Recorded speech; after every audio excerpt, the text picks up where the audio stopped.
Hello friends, आपके अपने पसंदीदा smart railway study YouTube channel पर आप सभी का एक बार फिर से हार्दिक स्वागत है। दोस्तों, आज हम इस वीडियो में 4 श्रम कानूनों और रेलवे से संबंधित मुआवजा नियमों पर डिटेल में चर्चा करेंगे, क्योंकि रेलवे की सभी विभागीय परीक्षाओं में यहाँ से अक्सर प्रश्न पूछे जाते हैं।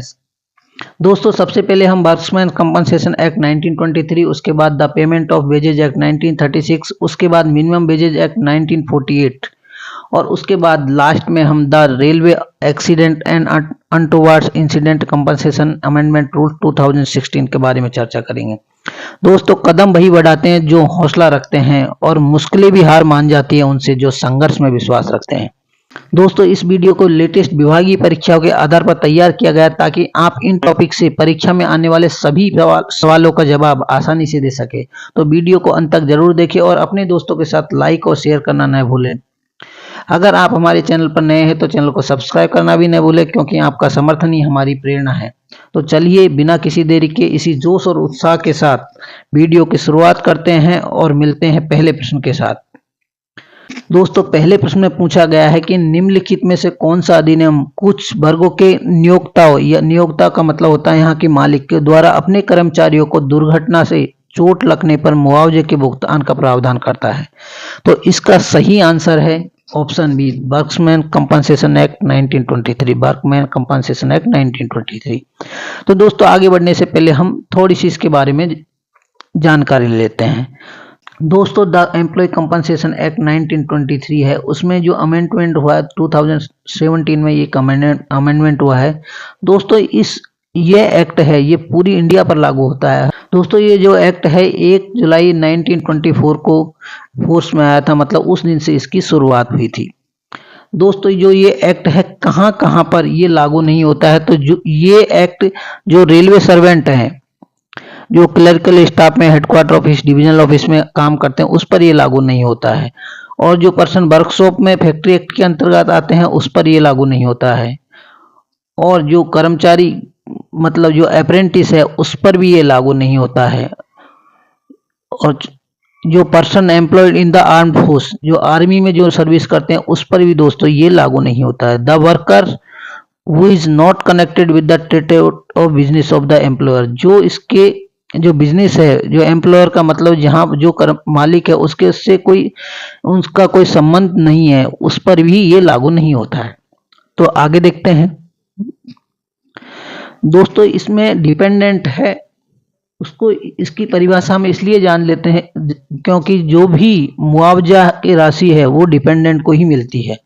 तो इसमें पहले जो डिपेंडेंट की परिभाषा दी गई है उसमें फैमिली में उस किस किस को हम सम्मिलित करते हैं। तो सबसे पहले विडो, ए माइनर लेजिस्लेट और एडॉप्टेड सन, मतलब कि जो छोटा बच्चा हो, जो कि माइनर मतलब कि जिसकी 18 साल से कम उम्र हो, या एडॉप्टेड सन हो, और अनमैरिड या फिर एडॉप्टेड डॉटर हो, या विडो मदर होती है वो भी इसमें शामिल रहती है। और इस तरह से यहाँ पे जो लिस्ट दी हुई है विडो, पहले ही हम बता चुके हैं कि जो डेथ केस में होता है सब विडोअर मतलब जो उसकी वाइफ होती है, other than window mother minor को हम जान ही चुके हैं। बाकी जो रिलेटिव्स होते हैं वो भी इसमें आते हैं। तो इस तरीके से फैमिली में सबसे पहले जो प्रेफरेंस दिया जाता है वो दिया जाता है उसकी वाइफ को जो होती है, उसके बाद उसके बच्चे, उनको प्रेफरेंस दिया जाता है। और उसके बाद इस जो एक्ट की सबसे पहले कि ये एक्ट क्यों आया, तो इसका कारण है कि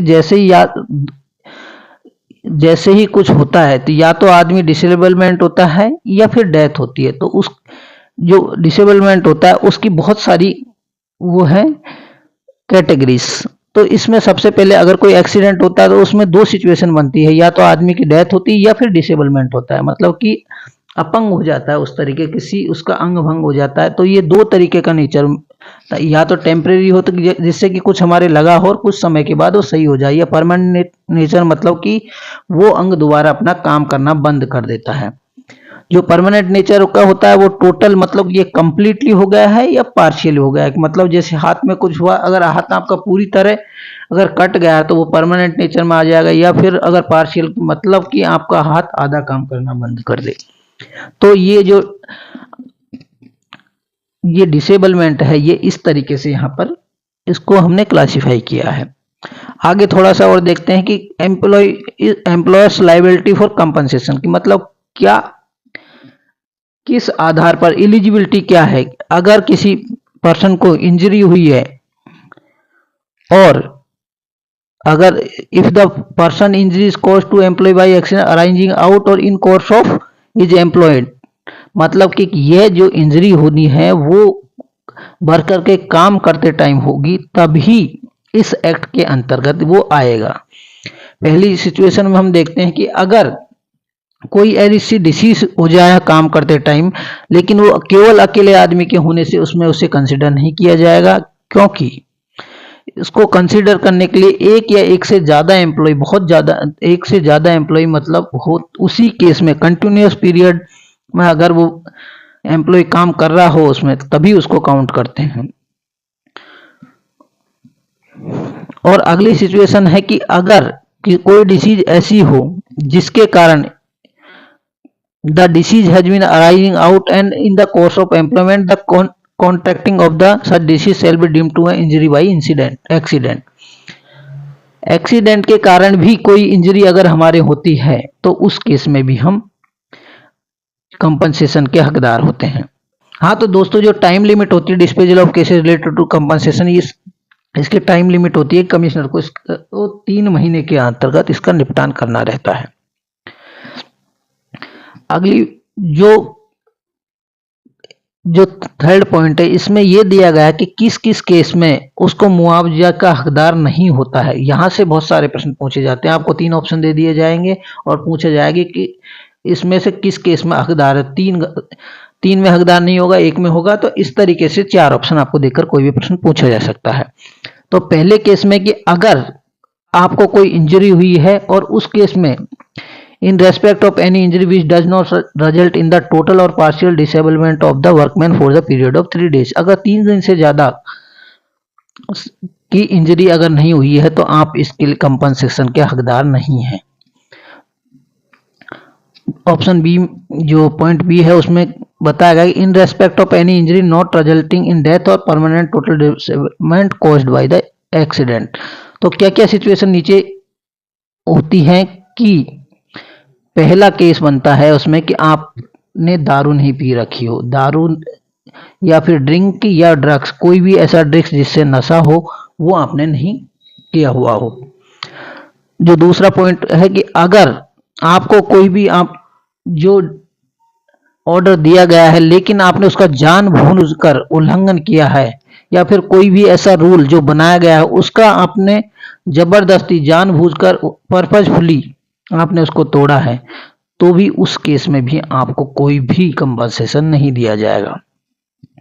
और तीसरा जो पॉइंट है उसमें बताया गया है कि द विलफुल रिमूवल और discard by the employ of any safety guard, जो पीपी किट होती है, हमारी पीपी किट होती है, उसको अगर आपने पहनने का प्रावधान है लेकिन फेरा नहीं है, वहां के अंदर पहना नहीं हुआ है, तो उस केस में भी आपको कंपनसेशन का कोई भी मुआवजा नहीं दिया जाएगा। तो दोस्तों इन चारों पॉइंटों को याद रखना जरूरी है। पहला केस हुआ कि आप 3 दिन से ज्यादा अगर डिसेबलमेंट है तो उस केस में आपको कंपनसेशन नहीं मिलेगा। दूसरा पॉइंट है कि अगर आपने ड्रिंक या कोई ड्रग्स ले रखा तो उस केस में भी आपको कोई कंपनसेशन नहीं मिलेगा। तीसरा पॉइंट है कि अगर आपको कोई इंस्ट्रक्शन दे रखी है, कोई रूल बनाया हुआ है, या फिर कोई सिक्योरिंग जो सेफ्टी को के लिए और भी कोई रूल फ्रेम किया गया, उसको आपने उल्लंघन किया है।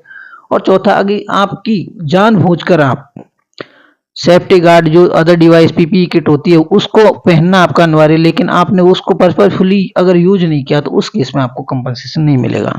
दोस्तों चलते हैं थोड़ा सा आगे और देखते हैं। दोस्तों एम्प्लॉय कंपनसेशन एक्ट में जो 4th पॉइंट होता है उसका इंपॉर्टेंट पॉइंट है अमाउंट ऑफ कंपनसेशन, उसको कितना पैसा मिलेगा। तो जो फॉर्मूले दिए हुए हैं यहाँ पे ए और बी में, उस फॉर्मूले के आधार पर उनको पैसा मिलता है। पहले फॉर्मूले में बताया गया कि जो उसकी सैलरी होती है उसका 50% है, और उसको अगर हम रिलेवेंट फैक्टर से मल्टीप्लाई कर दे उसके बाद जो अमाउंट आता है, या फिर 1,20,000 है, जो अमाउंट ज्यादा रहेगा तो वो उसको मिलेगा। मतलब कि जो मैक्सिमम अमाउंट है वो 1,20,000 से ज्यादा नहीं मिलेगा। दूसरे केस में भी यही है, लेकिन यहाँ पे जो मंथली सैलरी है उसका 60% मिलता है, लेकिन यह परमानेंट टोटल डिसेबलमेंट होता है उस केस में मिलता है। और अमाउंट जो टोटल अमाउंट है वो भी 1,20,000, जो भी ज़्यादा होगा इस फॉर्मूले में वो एम्प्लॉय को मिलेगा। दोस्तों आगे इसको आपको पढ़ लेना है, ये इंपॉर्टेंट पॉइंट है नहीं, तो आगे चलते हैं। जो पॉइंट इंपॉर्टेंट है, नोटिस एंड क्लेम, जो पॉइंट नंबर 10 है, इसमें ये बताया गया है कि एम्प्लॉय को कितने टाइम के अंतर्गत क्लेम करना जरूरी है, उसके बाद वो एलिजिबल नहीं होता। तो जो within the 2 years from the date of death, जो डेथ है उसके 2 साल के अंतर्गत उसको ये क्लेम करना जरूरी है। तो जो टाइम पीरियड दिया हुआ है नोटिस और क्लेम का वो 2 साल यहाँ पर दिया हुआ है। चलते हैं अगले प्रश्न की तरफ। दोस्तों कर्मचारी अनुकंपा अधिनियम कब से लागू हुआ? तो हमने अभी जाना कि जो 1 जुलाई 1924 है तब से ये लागू हुआ था, 1923 एक्ट। तो option B is the correct answer. चलते हैं अगले प्रश्न की तरफ। दोस्तों प्रश्न नंबर 3 में पूछा गया है कि कर्मचारी मुआवजा अधिनियम के अनुसार कर्मचारी की दुर्घटना या मृत्यु की तारीख कितने दिन के भीतर मुआवजे का दावा किया जाना चाहिए? तो हमने अभी जाना कि जो 2 साल का जो टाइम पीरियड रहता है उसके अंतर्गत मुआवजे का दावा किया जाना चाहिए। तो चलते हैं अगले प्रश्न की तरफ। दोस्तों प्रश्न नंबर 4 में पूछा गया है कि कर्मचारी मुआवजा अधिनियम के तहत भुगतान की गई राशि की लेखा विभाग द्वारा जांच की जाती है ताकि सुनिश्चित किया जा सके। मतलब कि जो अकाउंट डिपार्टमेंट है वो उसमें क्या क्या जांच करता है? तो ऑप्शन ए में दिया गया है कि भुगतान अधिनियम के प्रावधानों के अनुसार है, मतलब कि जो नियम दिया हुआ है उसका उसमें पालन हुआ है या नहीं हुआ है, तो वो उसमें चेक किया जाता है। कि इसमें प्रावधान का मतलब है कि जो 4 जो हमने केस देखे थे कि उसमें कि जो पहला है कि 3 दिन से ज़्यादा का पीरियड होना चाहिए, आदमी हैं जो उस टाइम ड्रिंकिंग या फिर कोई ड्रग्स उसने नहीं लिया होना चाहिए, या फिर बिल्कुल मतलब कि जानबूझकर उसने जो रूल बनाए हुए हैं वो तोड़े नहीं होने चाहिए, या फिर जो चौथा नियम बनाया हुआ है कि किसी कर्मचारी के लिए प्रावधान है पीपीई किट का, मतलब कि जो उसको पहनने हैं लेकिन उसने जानबूझकर पहना नहीं है और जो इंस्ट्रक्शन उसे दी गई है उसे उसने फॉलो नहीं किया, उस केस में का पालन हुआ है नहीं है, तो ये अधिनियम में चेक किया जाता है। और बी, ऑप्शन बी में दिया हुआ है कि दुर्घटना रोजगार के दौरान हुई है, तो ये तो सबसे पहले उसमें दिया ही हुआ है कि जो भी कंपनसेशन दिया जाएगा वो उसी केस में दिया जाएगा कि कर्मचारी ड्यूटी पर होना चाहिए। तो बी भी करेक्ट आंसर करेक्ट है ऑप्शन है। तो जो सी है, सी में बताया गया कि कर्मचारी एक नियमित कर्मचारी हो, न कि आकस्मिक मजदूर, तो ये भी बिल्कुल सही है क्योंकि जो कैजुअल लेबर होती है वो डेली वेजेस की, उसको इसमें कंसिडर नहीं किया जाता है। तो तीनों ऑप्शन ऊपर दिए गए हैं सही है, तो D is the correct answer. तो दोस्तों चलते हैं अगले प्रश्न की तरफ। दोस्तों प्रश्न नंबर 5 में पूछा गया है कि अधिनियम 1923 के अनुसार एक नियोक्ता मतलब कि मालिक अपने कामगार को मतलब मजदूर को मुआवजे का भुगतान करने के लिए उत्तरदायी है यदि वह अपने कर्तव्य से उत्पन्न होने वाली दुर्घटना से कम कितने दिनों की अवधि के लिए अक्षम हुआ। मतलब अक्षम का यहाँ मतलब है कि कितने दिन वो काम करने लायक नहीं रहा। तो ये इसका करेक्ट आंसर हमने जान ही लिया कि 3 दिन है, वो अगर काम करने लायक नहीं रहा तो वो कंपनसेशन एक्ट का हकदार है। तो option A is the correct answer. चलते हैं दोस्तों अगले प्रश्न की तरफ। दोस्तों प्रश्न नंबर 6 में पूछा गया है कि कर्मचारी अनुकंपा अधिनियम के तहत निजी तौर पर या दुर्घटना के कारण हताहत होने पर कितने दिनों का वेतन पाने का पात्र है। तो हमने अभी जाना है कि जो मिनिमम पूर्णतः या आंशिक विकलांग कर्मचारी को 3 दिनों की अवधि के अगर 3 दिन से ज्यादा की अवधि के लिए वो अगर डिसेबलमेंट होता है तो उसी केस में वो हकदार होता है। तो option C is the correct answer. चलते हैं अगले प्रश्न की तरफ। दोस्तों प्रश्न नंबर 7 में पूछा गया है कि सहकारी समितियों को भुगतान दंड कार्य से अनुपस्थिति या हर्जाने के सहित कर्मचारी के वेतन से की जाने वाली कटौती द्वारा नियंत्रित होती है। तो ये किस नियम के अंतर्गत बताया गया है? यहाँ पे 4 ऑप्शन जो दिए गए हैं, तो option D is the correct answer, the payment of wages act 1936। तो दोस्तों ये इस 1936 के बारे में थोड़ा सा जान लेते हैं।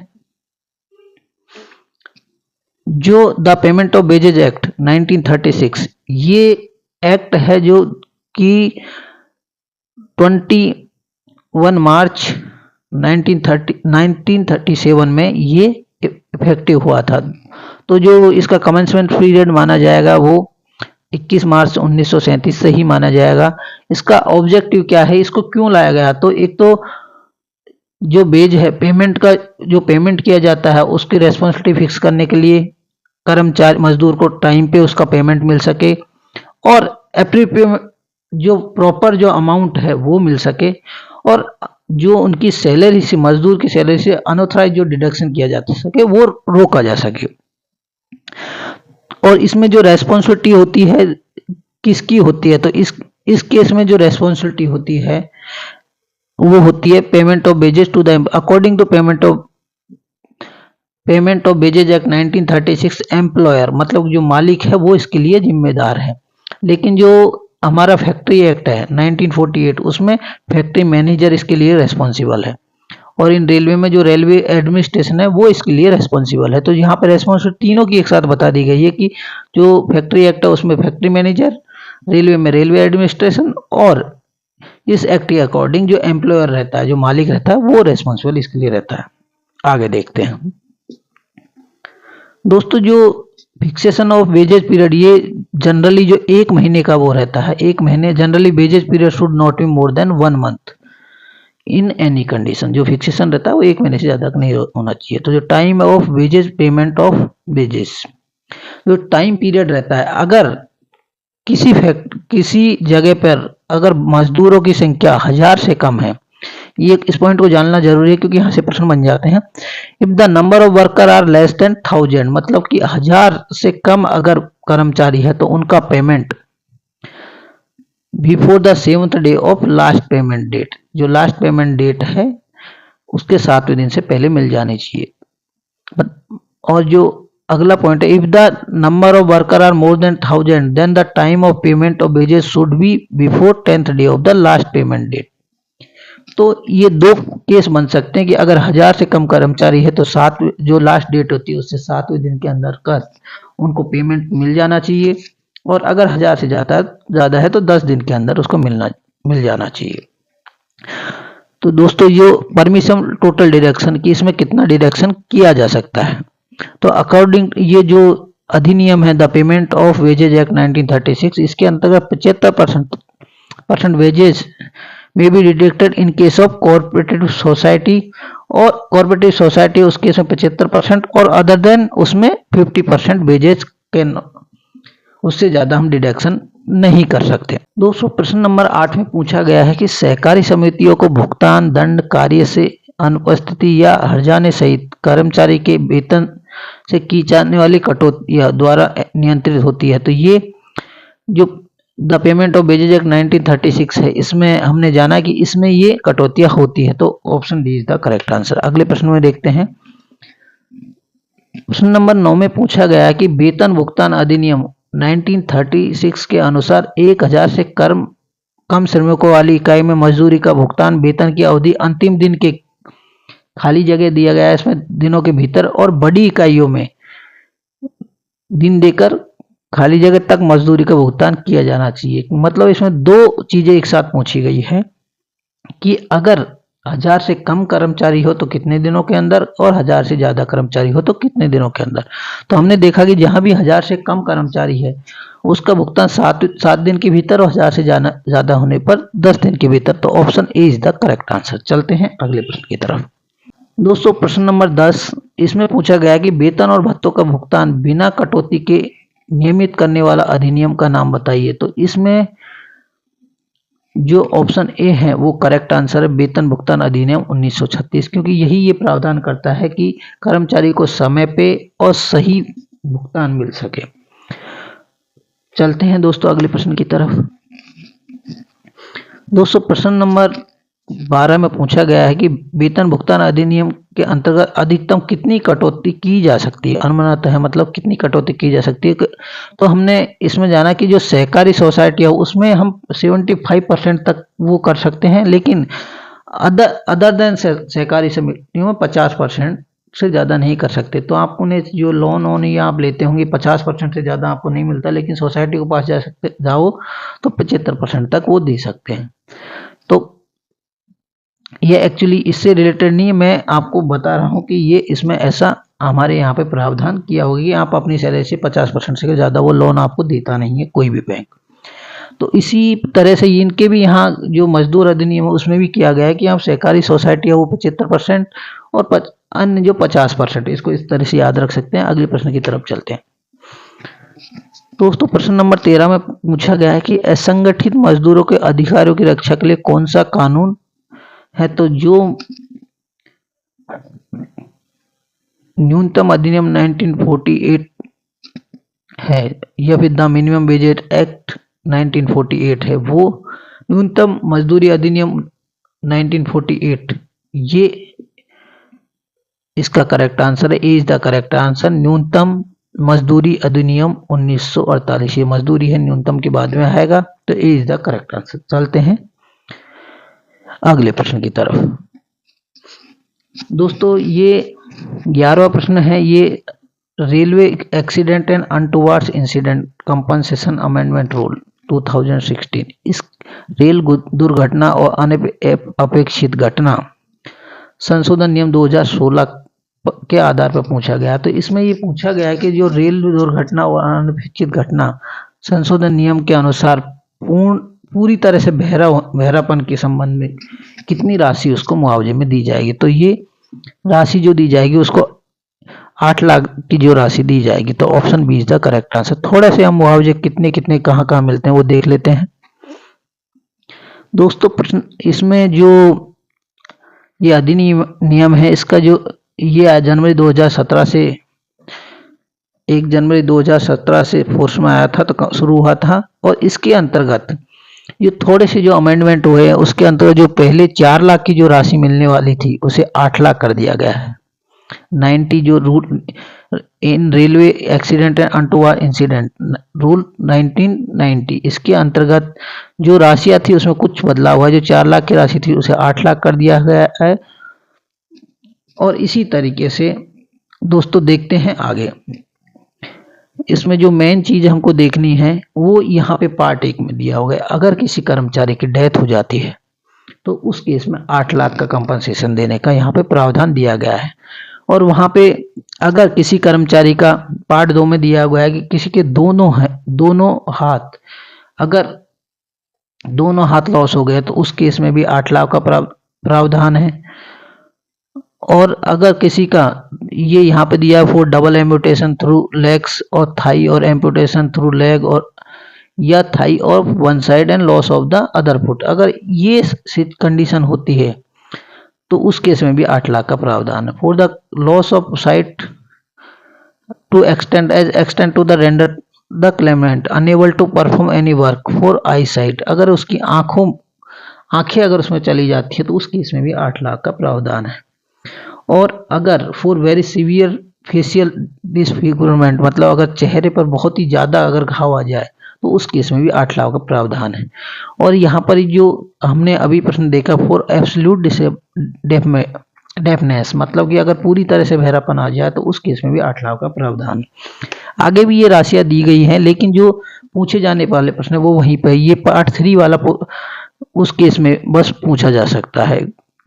लेकिन जो राशियाँ जो दी गई हैं यहाँ पे फर्स्ट और सेकंड पार्ट यहीं से प्रश्न पूछे जाते हैं। 8 लाख का जो प्रावधान है, तो इसलिए चलते हैं और आगे देखते हैं अगले प्रश्नों को। दोस्तों देखते हैं दोस्तों जो प्रश्न नंबर 14 है कि रेल अधिनियम 1989 के कर्मचारी अनुकंपा अधिनियम के खंड 124 के अंतर्गत अधिकतम उन्हें कितनी राशि दी जा सकती है, जो एक्स क्राइटेरिया कहते हैं। What is the ceiling for x criteria compensation under ECA, मतलब एम्प्लॉय कंपनसेशन एक्ट। तो इसका अंतर्गत जो राशि दी जाती है वो 25 लाख रुपए की राशि दी जाती है। दोस्तों ये अंतिम प्रश्न था। मुझे आशा है कि इस वीडियो में दी गई जानकारी आपको अच्छी लगी होगी। अगर वीडियो में दी गई जानकारी आपको अच्छी लगी है तो वीडियो को लाइक और शेयर करना ना भूले। Thanks for watching.